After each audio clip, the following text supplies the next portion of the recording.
Bonjour et bienvenue pour la 71e émission qui sera diffusée quand Comics Place ira mieux. Comics Place a été attaqué par des hackers, il y a des petits soucis techniques depuis quelques jours, mais ça va très vite revenir dans l'ordre. En tout cas je le souhaite, soyez fidèles, revenez. Et puis si vous avez des conseils à me donner sur WordPress et sur tout ce qui est base de données, etc., parce que je n'y comprends rien, faut m'aider parce que voilà. Merci, c'est un appel qui est lancé, vous pouvez me contacter sur l'email qui est en haut à gauche de votre écran sur Comics Place. Voilà, alors aujourd'hui c'est la 71e émission, on va parler d'un petit peu de VF, on va parler d'un petit peu de VO, un mix, un doux mix comme on fait chaque semaine. Alors deux sorties kiosques à ne pas rater en février. La sortie de Batman Universe dans sa version régulière, puisque vous savez la version Angoulême est disponible déjà depuis 3 semaines, s'il en reste encore. Donc avec une couverture de Tony Daniel, l'autre c'était une couverture de, je crois, Dave Finch. On retrouve quoi là-dedans? En fait c'est de la nouvelle formule puisqu'on passe à 5 épisodes par numéro, donc le prix augmente aussi, on est à 5,60. On a passé la barre symbolique des 5 euros. Avec du Batman et Robin, pas les meilleurs épisodes puisque c'est Philippe Tan qui dessine. Et l'arrivée, le retour en tout cas de Tony Daniel, très inspiré sur la série Batman. Donc voilà, qu'il scénarise également. J'ai du mal. Donc voilà, donc Tony Daniel, Grant Morrison, que du bon. On va arriver sur les épisodes de Cameron Stewart bientôt dans le prochain numéro sur Batman et Robin. Et on arrive vers le numéro 700 sur Batman. Donc voilà, des belles choses en perspective. Et comme ça marche, du coup DC va nous sortir, je sais qu'il va y avoir un hors-série de ça, qui préparera d'autres séries Batman. Je crois que ça va proposer peut-être du Detective Comics, mais je me souviens pas très bien. Et puis il y a ça du coup qui cartonne, parce que le premier numéro avait bien marché, c'est DC Heroes. Le premier numéro, vous savez, c'était Flash Reborn par Jeff Jones et Ethan Seaver. Et là donc on se retrouve, alors là on est en plein Blackest Night, et on se retrouve avec 2 mini-séries. Vous savez que pendant les crossovers chez DC, ils aiment bien faire des mini-séries en 3 parties, parce que c'est un format qui s'exporte bien visiblement. Et donc là on a Blackest Night Batman et Blackest Night Teen Titans avec des épisodes très irréguliers. Il faut vraiment être un fan hardcore de DC, avec notamment le Blackest Night Batman par John Dell et Vicente ça c'est l'encreur, Peter Gitomasi, je me disais aussi, et Adrian Suaf, que je ne connaissais pas. Que c'est une espèce de Marc Bagley quoi, vous voyez, c'est pas non plus GG, c'est pour ça que je connais pas très bien. En revanche, on a du Ed Benes après sur le Teen Titans. Ed Benes qui voulait devenir le nouveau Jim Lee à une époque, qui après a voulu devenir le nouveau Joey Madureira, qui ensuite a voulu devenir le nouveau Brian Hitch, et en fait c'est le nouveau Brett Booth quoi. C'est ça le problème. Ça fait partie de ces dessinateurs qui ont un trait très fin, trop fin, qui est bouffé littéralement par les couleurs, et qui devrait avoir un très bon encreur. Alors il est pas mauvais, hein. Je dis pas qu'il est mauvais, je dis juste que c'est très bizarre. Il devrait avoir un encreur à la Richard Friend, à quelqu'un, à Sandra Oh, quoi. Des gens qui ont un coup de crayon vraiment qui renforce vraiment le dessin.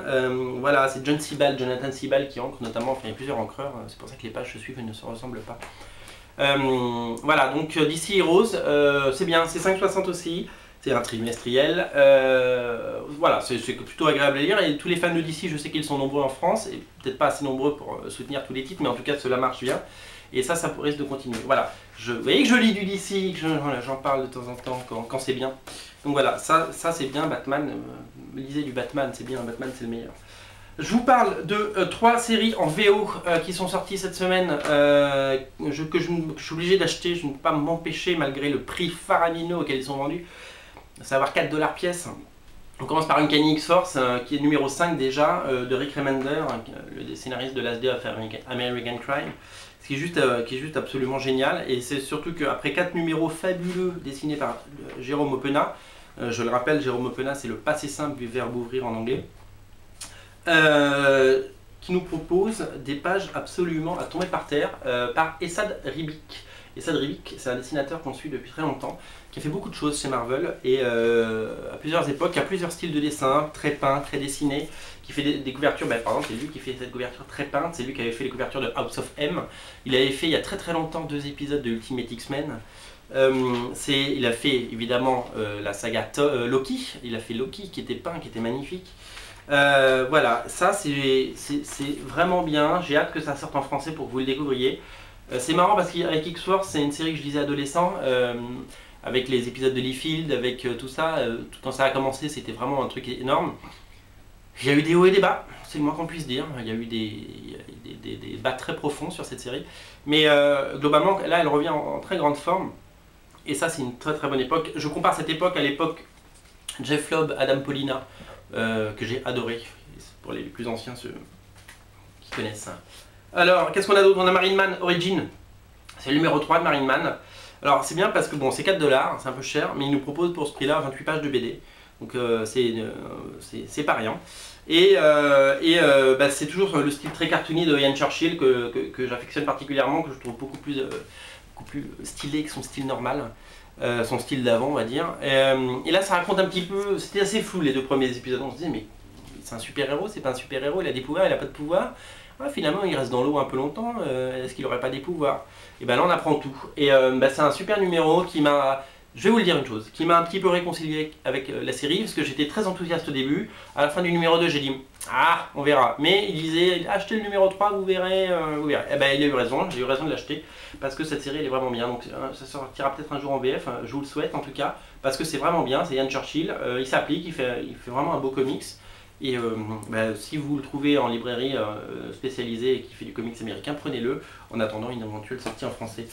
Je voulais vous parler aussi de Amazing Spider-Man en anglais toujours, numéro 654.1. Vous avez peut-être suivi cette espèce de fausse bonne idée qui est le point 1 chez Marvel. L'idée à la base est bonne de dire ça tombe. L'idée est de dire que on peut un numéro point 1 c'est bien parce qu'on peut commencer là et on comprendra tout.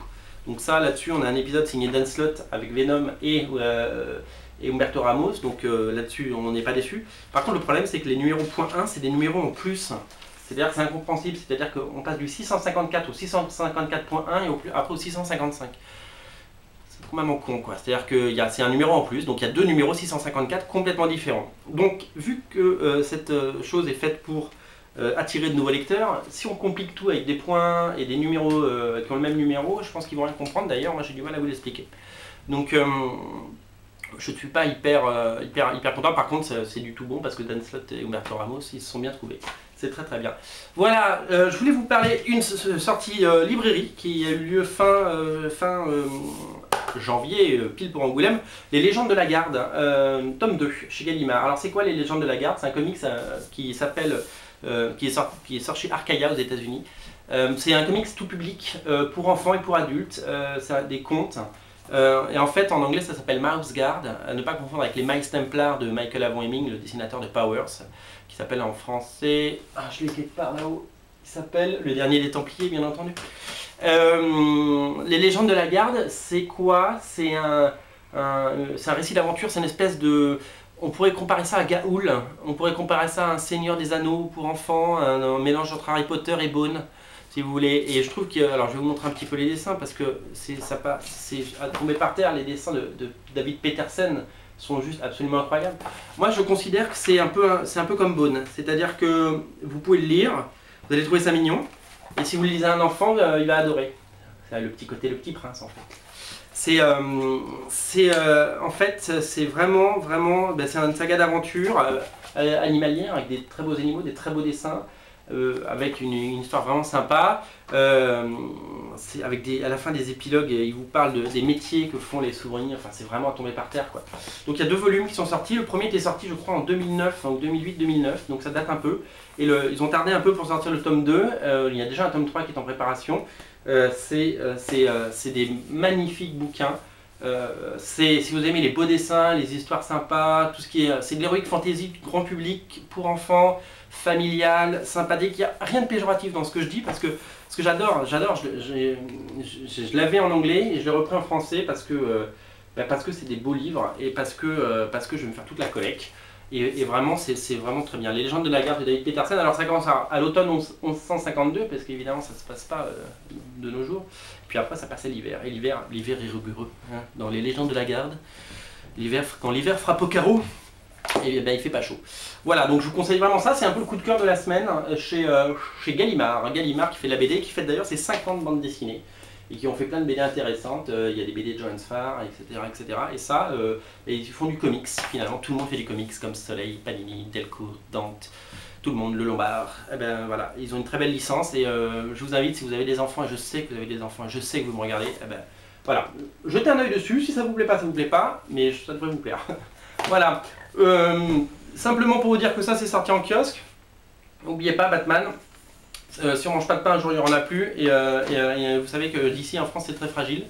Donc voilà, je vous souhaite une bonne semaine. Rendez-vous sur Comics Place dès que ça marche un peu mieux. Voilà, si vous avez des conseils à me donner, si vous êtes informaticien, si vous comprenez quelque chose, des PHP, SQL, tout ça, envoyez-moi un mail, aidez-moi parce que là c'est l'horreur. Et si vous savez sécuriser un site WordPress aussi, parce que ça commence à devenir pénible de se faire hacker tous les mois. Et si vous me hackez, je vous déteste. Voilà, merci, bonne semaine à vous, au revoir.